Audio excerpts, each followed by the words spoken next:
An ordinary government building, 9 floors of glass and steel reinforced concrete, built to code, built to last. Then one morning, a crude bomb causes destruction on an unimaginable scale. In 7 seconds, the building disintegrates. 168 people will die as a result of the explosion. Now, with cutting-edge computer technology, we reveal exactly what went wrong. Disasters don't just happen. They're a chain of critical events. Unravel the fateful moments in those final seconds from disaster.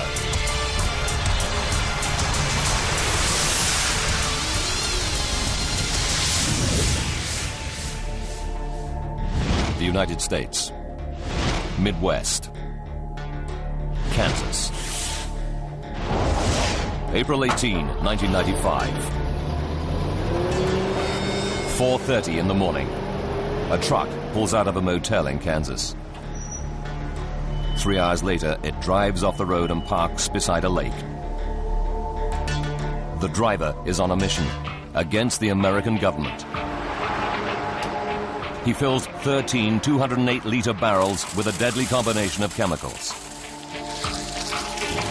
The next day, April 19, he drives the Ryder rental truck and its lethal cargo south on Route 77. Every hour takes him closer to his target. Even the date he has chosen deliberately. Exactly 2 years before, in Waco, Texas, federal agents storm a militia compound. At least 75 people die. During the siege, the man visits Waco to show his support for the armed resistors inside. He blames the U.S. government for their deaths and vows revenge. His name is Timothy McVeigh.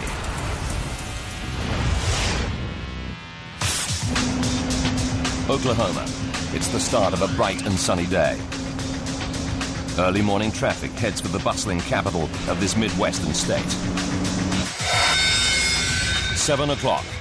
Timothy McVeigh, the Ryder truck, and its deadly cargo join the flow of vehicles going south along Highway 77. Ahead, out of the plains, rises Oklahoma City. A regional center in the American heartland where numerous government agencies are located in one particular building. The 9-story Alfred P. Murrah Federal Building houses 16 federal agencies, including Housing and Urban Development, a military recruiting office, and the Secret Service. Built 18 years earlier, the Murrah was a modern, purpose-built office block with a glass atrium and a wide pedestrian plaza at its front off Robinson Avenue. And at its rear, the glass-fronted facade towers above 5th Street. The first floor of the Murrah is a daycare center. Employees in the Murrah and other downtown offices leave their children here while at work. One of them is 35-year-old Dolores Watson. This morning, she heads in early to drop off her 20-month-old grandson, PJ. PJ was full of life. He just pulled off his coat and a little jacket. He was happy. He was ready to go play. PJ joins 20 other toddlers and preschoolers in the daycare center. Some are as young as 6 months. The eldest is 5 years old. I was able to see him during the course of the day. He was accessible to me from my job. Dolores, a telephone engineer, often services the phones in the Murrah. But this morning, she heads across town to a meeting. 8:15. McVeigh is 35 minutes away from Oklahoma City, heading straight for the center of town and the Alfred P. Murrah Federal Building.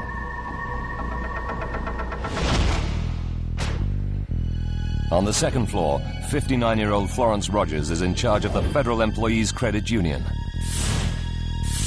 She's looking forward to seeing colleagues as it's her first day back from vacation. I was anxious to get to work because I had scheduled a meeting with some of my upper management people I was very excited to show my cruise pictures, anxious to get my day started and to take care of business. 8:53. Timothy McVeigh is in rush hour traffic that fills the downtown streets. 4 months earlier, he checked out the Murrah and selected it as his target. His plan is to park the truck filled with explosives right beside it. 8:55. The Social Security office is on the ground floor of the Murrah. Inside, 20-year-old Dana Bradley, her children, mother and sister join the waiting line. They're standing near the rear entrance of the building, just off 5th Street. My mom stood in line for us, while me and my sister stood by the door and filled out the papers for the Social Security card for my son. Driving along 5th Street, McVeigh's truck is filmed by a security camera. He pulls over. Inside the cab, he's drilled a hole and fed a crude fuse wire through to the bomb barrels in the back. He lights the fuse. He now has only 5 minutes to park the truck and make his getaway before the bomb explodes. 9 o'clock. The Ryder truck is forced to stop at a red light, 91 meters shy of the target. There are just 2 minutes left to burn on the fuse. McVeigh crosses Harvey Avenue and drives to the rear of the Murrah building. Dana Bradley, still waiting in line, spots the truck from the ground floor window. I am turned around and I see a van, a moving truck, in front of the Social Security office. 9:01. On the second floor, Florence's meeting is underway. There were 8, and I was the 9th person in that little group. On the first floor, TJ and the other 20 children enjoy breakfast. And on the ground floor, Dana is still watching the truck. The driver gets out, goes to the back, and walks past our window. 9:01 and 30 seconds. McVeigh walks away. There are now 361 people inside the Murrah building. The fuse has just 43 seconds before it explodes the bomb. Timothy McVeigh parks a Ryder truck packed with explosives outside the Murrah Federal Building in Oklahoma City. Now, using advanced computer technology, we'll discover what really happens when the bomb explodes. 9:02. The fuse has just 30 seconds to burn. 361 people are in the Murrah building.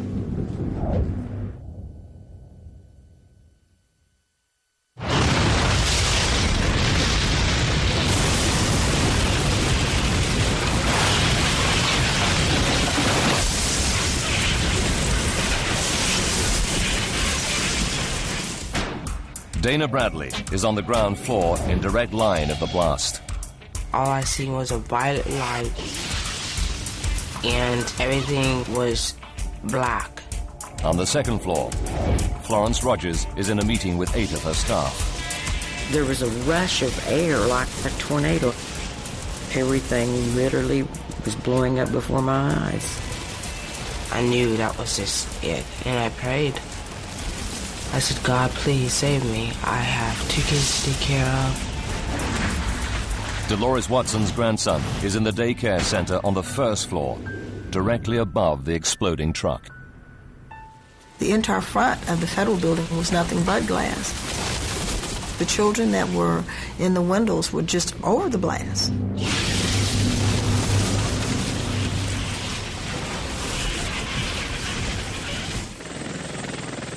It takes 7 seconds for the 9-story building to collapse in ruins. The blast devastates 324 buildings over 10 city blocks. Windows shatter and cars erupt in flames. People hear it as far as 89 kilometers away. The shockwave registers 6 on the Richter scale, equivalent to a major earthquake. If you are anywhere downtown, you've probably heard it and felt it. From across the city, 11 fire engines race downtown.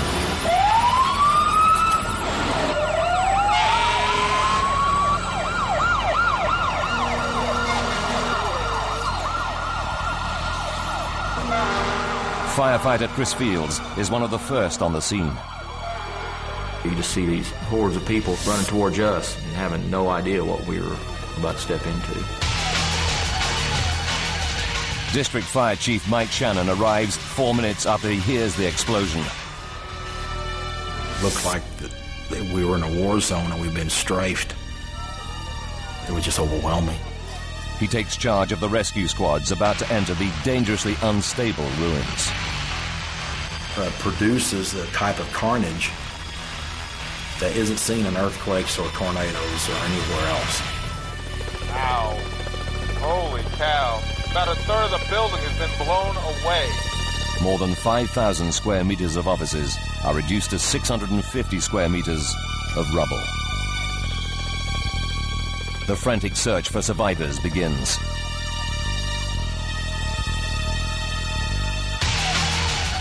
On the remains of the second floor, Credit Union Chief Florence Rogers stares into a gaping hole.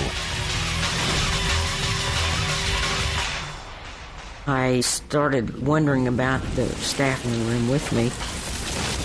They were gone in a swish. Florence is helped down to the pedestrian plaza just below her second floor window. It took a few minutes after I was even out of there to realize that they hadn't run away. They hadn't left my office. They had literally been taken away by all the floors on top of them. But why does Florence survive when all 8 of her colleagues vanish under the rubble? The answer will provide a crucial lead to investigators trying to unravel the disaster. Florence goes into shock. News cameras catch her wandering nearby, wrapped in a blanket.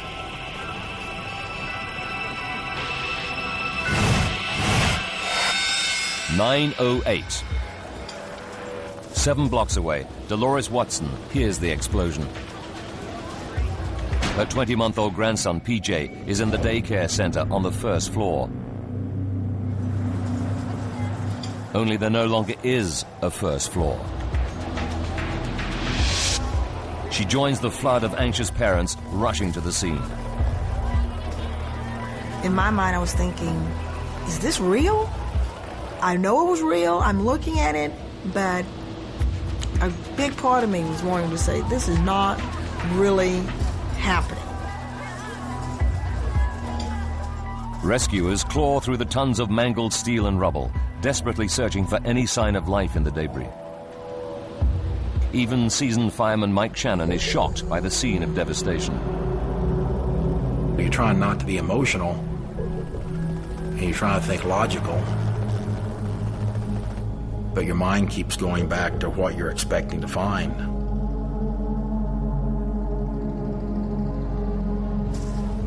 Rescuers begin to find people alive. One is a baby boy. He's rushed to hospital in critical condition. It's PJ. And I saw his little face, and he was wrapped all in these gauze, and he was sedated, and he was laying there, but I mean, there was his arms, there was his legs, and there was my baby, you know. They told me that his chance of survival were very slim, and that the next 24 hours would be crucial.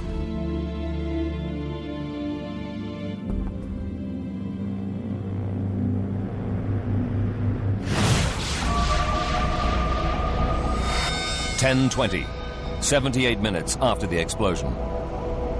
While PJ remains in intensive care and the rescuers are struggling to pull out people alive, 97 kilometers to the north of Oklahoma City, State Highway Patrolman Charlie Hanger pulls over a suspicious, battered old car. Drove up alongside the yellow Mercury Marquis. I had realized that there was not a tag displayed on the rear bumper and stopped it. I saw a tall, young white male. We met more or less between the two cars. I asked him for a driver's license. However, while he was retrieving that license, I saw what appeared to be a weapon under the jacket. Hands over your head. He says, "My weapon is loaded." At that point, I thought he was trying to intimidate me, and I nudged him a little bit with the barrel of my weapon. I said, "So is mine." I removed the weapon, threw it on the shoulder of the roadway.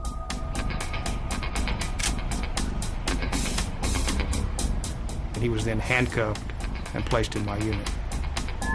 Officer Hanger checks the man's ID. It was a Michigan driver's license. I looked at the picture, and it appeared to be the same individual I had stopped. And it did list Timothy James McVeigh as the name. He arrests McVeigh for the missing license plate and the loaded gun. 10:28, 86 minutes after the explosion. Back at the Murrah building, rescuers have come across something other than a victim in the rubble. They said they thought they'd found another explosive device. There's panic, and the rescue operation comes to an abrupt halt while the bomb squad investigate. 54 minutes later, they sound the all clear. It's a false alarm. But rescuers have lost precious time. Now they're back amongst the carnage as vital minutes tick by. 2 o'clock in the afternoon. Dana Bradley has been trapped in the rubble for 5 hours, as these images show. There was blood going through the concrete that was laying over me. Someone else's blood. All she can remember is standing on the ground floor with her mother and children watching the Ryder truck park.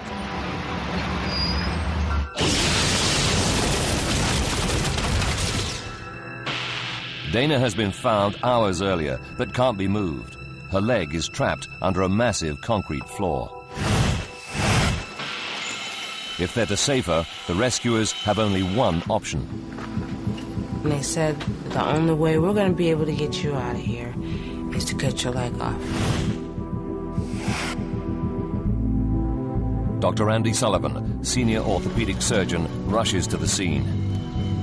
I just kind of said a prayer, God be with me, and kind of combat crawled into the area. Had to go under some rebar, reinforcement steel. My plan was to use just sharp instruments and separate the leg from the thigh through the knee. I was awake and aware of them cutting my leg off. She was awake. She was screaming. And they said the sound was so bad, it broke their heart to hear me scream like that.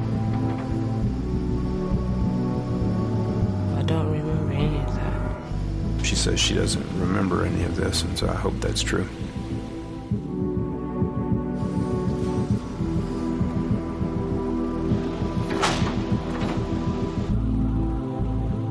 It takes 11 hours to recover all the survivors.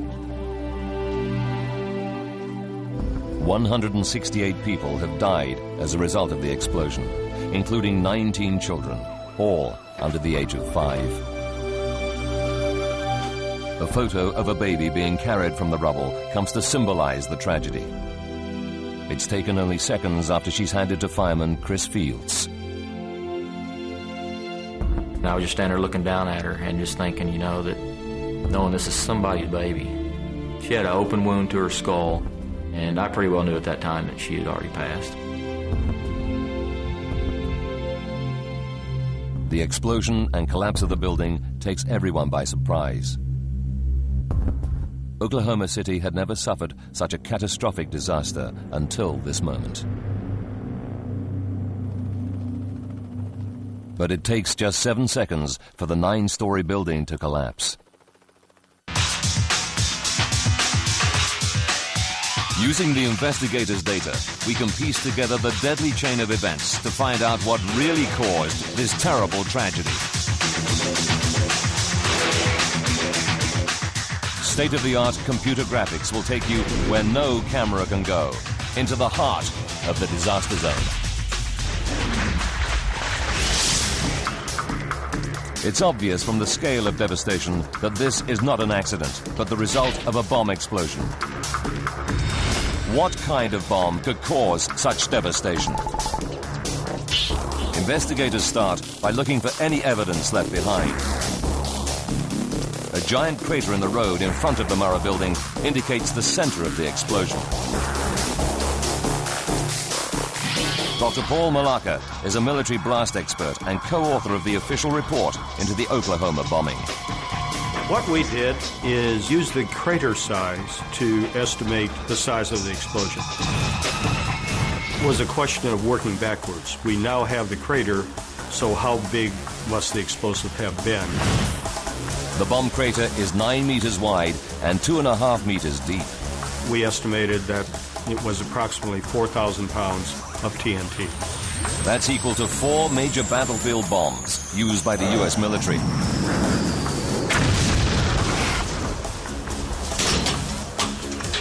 Eyewitness accounts place the Ryder truck at the heart of the crater.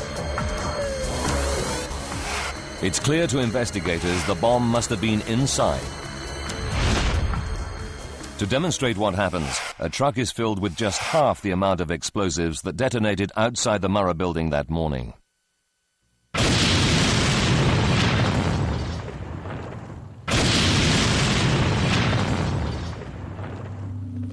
The bomb that explodes in Oklahoma City destroys virtually everything close to the blast, including the vehicle that carried it.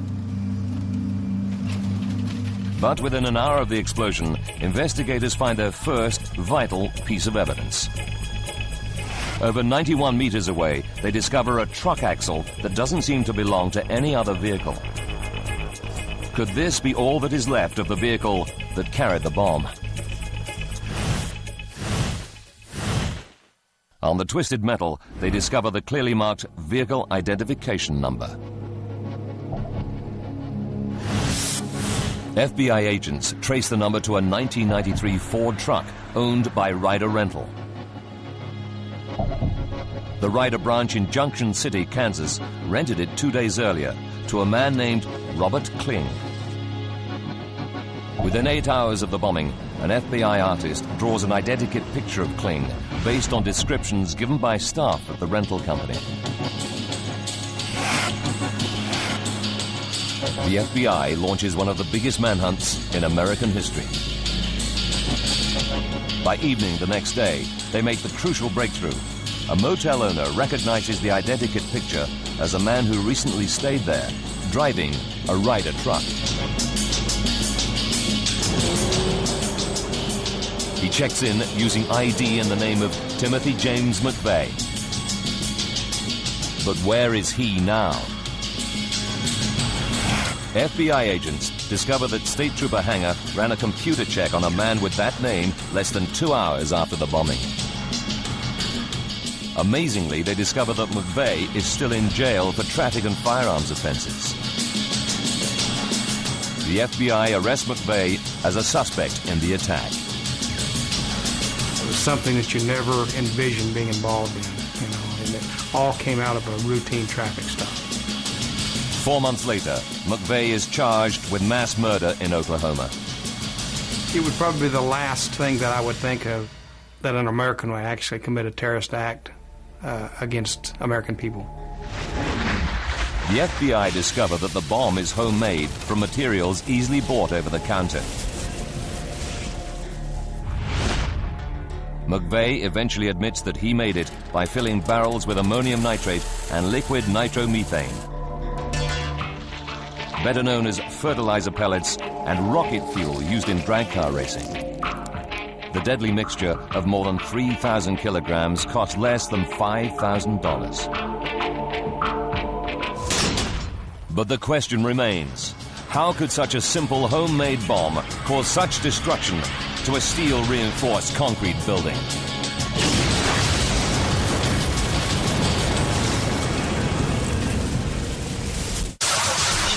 A bomb explodes outside the Murrah building in Oklahoma City. In just 7 seconds, it collapses, killing 161 people. It's not just a great human tragedy, but a devastating blow to national security. The FBI tracked down and arrest Timothy McVeigh, the man responsible. Now the investigation shifts focus. How can a crude homemade bomb cause such devastation? Is there a fatal flaw in the Murrah's design that could put similar office buildings at risk?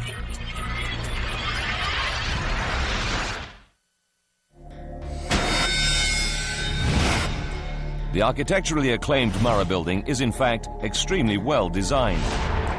Oklahoma is in the middle of the Midwestern tornado belt. The Murrah is built from steel reinforced concrete used in military bunkers, able to withstand winds of up to 160 kilometers per hour. So why did McVeigh's simple, homemade bomb cause it to collapse so catastrophically? Investigators tracked the last moments of McVeigh's journey second by second. At 9:01, just 73 seconds before the building's collapse, he parks the truck packed with explosives. He deliberately chooses a place where his bomb will inflict maximum damage. The rear of the building, beside one of the 4 columns that support the floors above. The bomb explodes.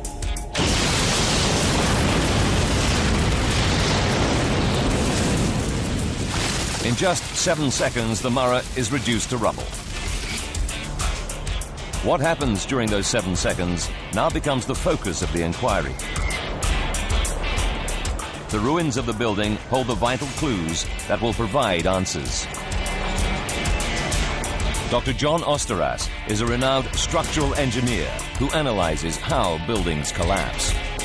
Part of my expertise is being able to read buildings. I can form sort of a three-dimensional mental image of what's going on. It would tell me how the building had responded. You see the patterns of how beams and columns broke apart. For Dr. Osteras, the broken floors and twisted columns are key pointers in working out exactly how the building reacts following the bomb blast. This film of a military test shows what happens during an explosion.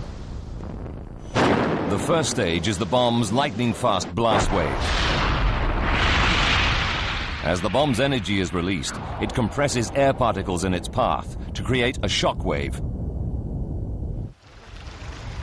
This compressed air travels faster than the speed of sound, sweeping away everything in its path. The blast wave goes through the building in a blink of an eye. So we can break it down into what happens millisecond by millisecond. A millisecond is 1,000th of a second, about the time it takes for a person to blink twice, or a bullet fired from a gun to travel 1 meter. So to understand how the catastrophe unfolds, we'll use unique computer simulations to slow down the chain of events. Millisecond by millisecond, we'll see how the blast wave cuts through the building to answer the tragic question of why so many died. 7 seconds before collapse, the bomb explodes.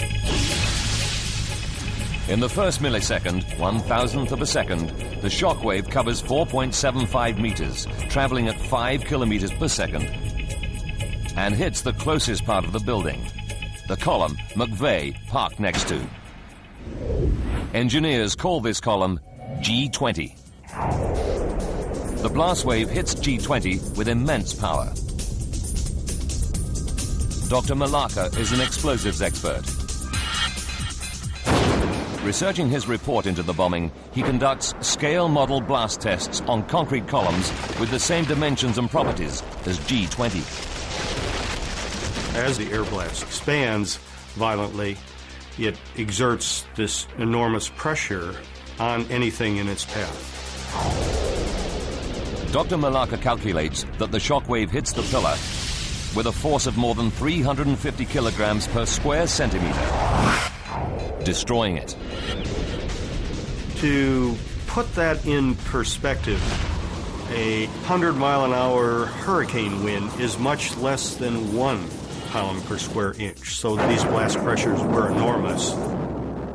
Dr. Malacca and his colleagues feed their test data into the $100 million supercomputer of the U.S. Army Corps of Engineers. This helps them visualize a blast wave as it penetrates a building like the Murrah. They discover that 1 millisecond after destroying G20, the blast wave hits the glass-covered rear of the building. The facade of the building provided almost no resistance to the air blast. Military high-speed film shows what it's like when a blast wave hits a wall of glass. The windows are turned into a hailstorm of deadly shards.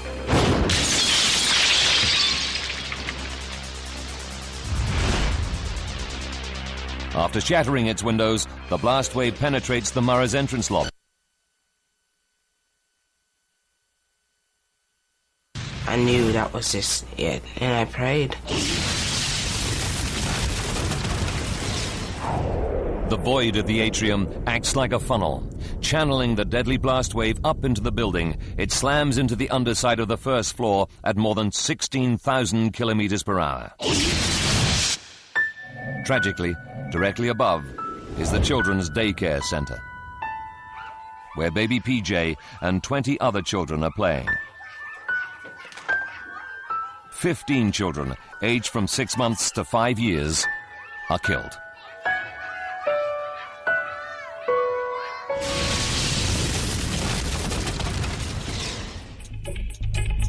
After 8 milliseconds, the blast wave reaches the second floor, where Florence Rogers is holding a meeting.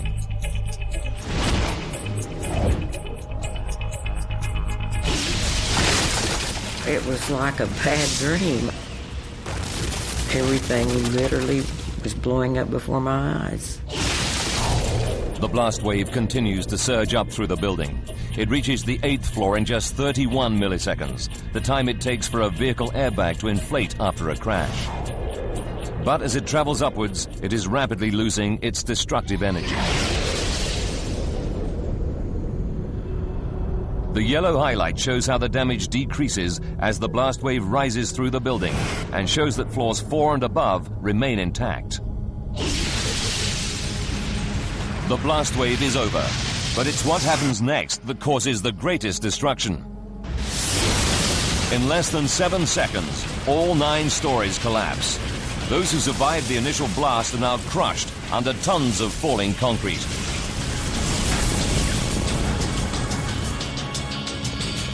Investigators must now find out what causes this second wave of destruction. A massive homemade bomb has torn through the Murrah Federal Building in Oklahoma City. 161 people lose their lives, even though many survived the initial blast. The blast was powerful enough to damage only the lower floors of the 9-story building.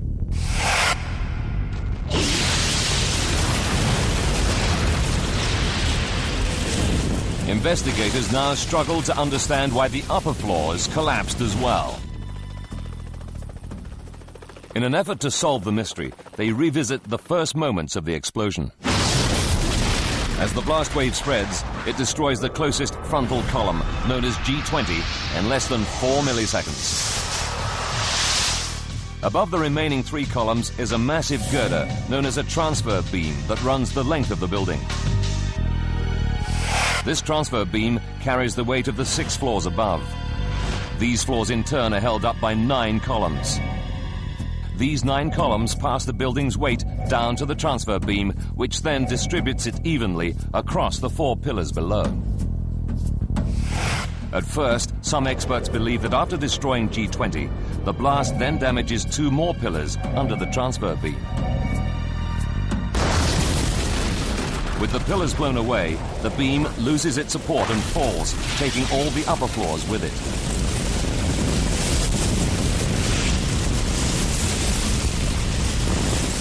But the position of the transfer beam in the rubble doesn't support this theory. It hasn't fallen straight down as it would if the columns had collapsed beneath it. Instead, the transfer beam is discovered lying inside the building, suggesting it's been pulled inwards. It was in the debris pile behind the columns, so it was supported on this column, and it was found in the debris pile behind the column. For Dr. Osteras and his colleagues, the location of the collapsed transfer beam provides the vital clue. They can now piece together what happens in those crucial 7 seconds after the explosion.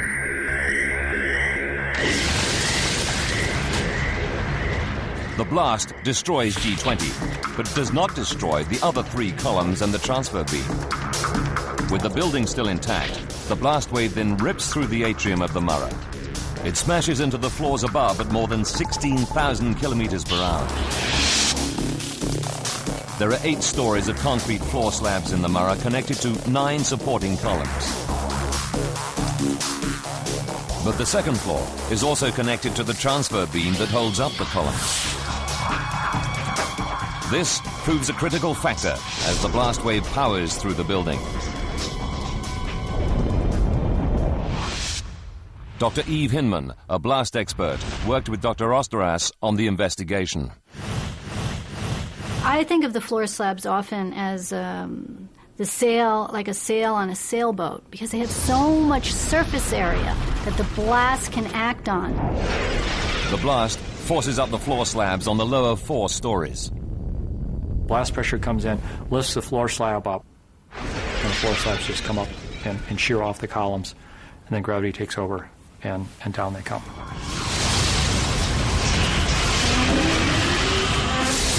And so within milliseconds, we got collapse of floor slabs on the 2nd through 5th floor. About 100 milliseconds after the explosion, the time it takes for the human brain to recognize an image, the 3rd and 4th floors collapse onto the 2nd, which is still attached to the transfer beam. This added weight means the 2nd floor also gives way, but crucially, its connection to the transfer beam remains intact. The beam is ripped off the columns by the falling floor and dragged into the building. My theory is that when the floor slabs came down, they pulled the transfer girder in. The transfer girder rolled over. As that 3rd floor slab collapsed and fell into the debris, it is pulling on the top edge of the transfer beam. And there's nothing to resist that force. 100 milliseconds after the blast. The transfer beam is pulled down and around by the falling floor. 200 milliseconds after the blast. The falling transfer beam sets off what engineers call progressive collapse. Progressive collapse is collapse that spreads beyond the initial zone of damage. 1 second after the blast, progressive collapse begins to destroy the Murrah building. You knock over one domino, that falls and it knocks over the next and so on, and you get this progressive chain reaction. The transfer beam is the critical element or domino in the Murrah. It supports the columns that in turn support the 7 stories above. With the transfer beam gone, the upper floors are fatally weakened, and the building begins to collapse. Gravity takes another 5 seconds or so to bring the building down. It's all over in 7 seconds. This is the time it takes the 9th story floor to drop the 31 meters to the ground. More than 5,000 square meters of steel reinforced concrete collapses into a 2-story high pile of rubble. It really isn't the air blast that's hurting people. It is the building that is hurting people.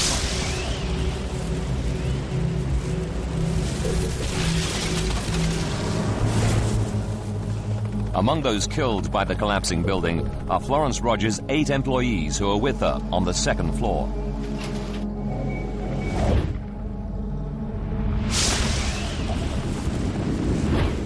As the floor slabs collapse, only she survives because she's sitting directly over a supporting beam on the opposite wall from the explosion that remains undamaged. I I didn't realize what a small little portion of my floor didn't break away. Someone said there was only about 18 inches left that didn't break away. Engineers now know why McVeigh's crude bomb causes such devastation. But was it inevitable? Today, there's an awful realization that an extra $100,000 spent on the construction of the building could have prevented its collapse.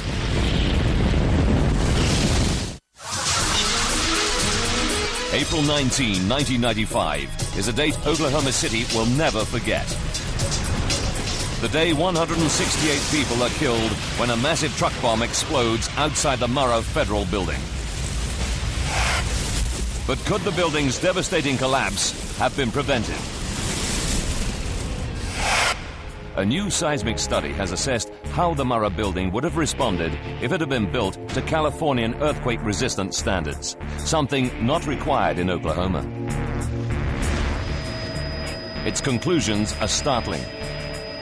It reveals that only one exterior column and the lower floors would have been damaged. As their computer simulation shows, the building would have remained intact. To meet the earthquake-resistant code, the whole building would have been strengthened with much more reinforced steel. This added steel would have tied the building together and stopped the fatal failure of the transfer beam. The catastrophic progressive collapse would never have happened. It would have cost less than 1% of the building's original construction budget, around $100,000. The study suggests 4 out of 5 of those killed may then have survived. But in 1977, when the Murrah was built, no one ever imagined that it would be the target of a terrorist attack. Those who lived through that terrible day in 1995 still bear the scars. PJ is one of only 6 children from the daycare center who survived.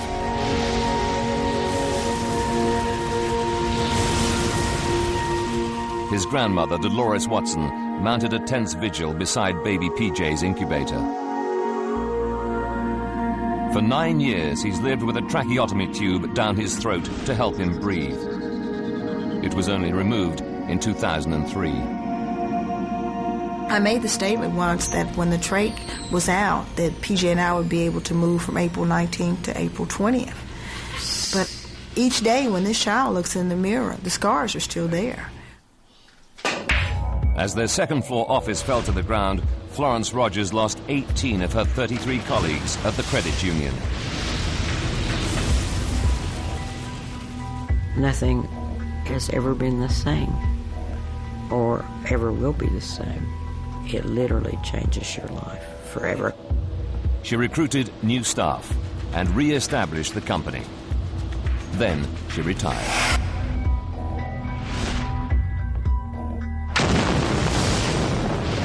The falling floors killed Dana Bradley's mother, her son, and 3-year-old daughter.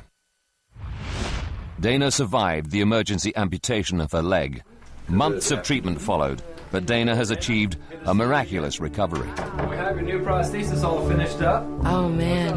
It was, wow. I was like, wow, I'm walking. Beautiful. I love it. I was strutting down the hallway. I loved it.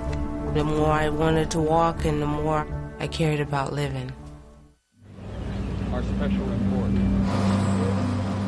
The remains of the Murrah were destroyed 5 weeks after the attack.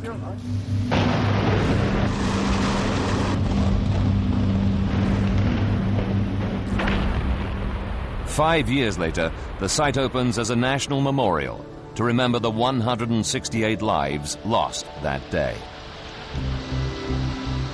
The site commemorates the exact moment in time that hurt so many. The road the truck parked on is gone, replaced by a lake. There's one chair for every life lost. Man, woman, and child. Across the street from the site of the Murrah, a new federal building opened in 2003. State-of-the-art, its design incorporates key lessons learnt from April 19. There's no point for the building to stand after the event if everyone inside is killed. It's about saving people. The lobby, the entrance that funneled so much of the explosion into the Murrah, is now protected by 2-centimeter steel blast shields. The glass is new generation blast-proof material designed not to shatter. But the most effective measure to prevent a repeat of the tragedy is also the cheapest. Ram-proof bollards surround the building's perimeter, so no one can park close to it. This simple step would have stopped McVeigh driving his truck up to the Murrah and limited the destruction that followed. Timothy McVeigh is found guilty of mass murder and executed by lethal injection on June 11, 2001, 74 months after his bomb kills 168 people. But the stark reality remains. There's little that can be done to stop a determined terrorist who decides to target innocent civilians. Most office buildings around the world are just as vulnerable as the Murrah. If a bomb went off outside them, they would react just as catastrophically as the Murrah in those fatal 7 seconds at 9:02 on April 19, 1995.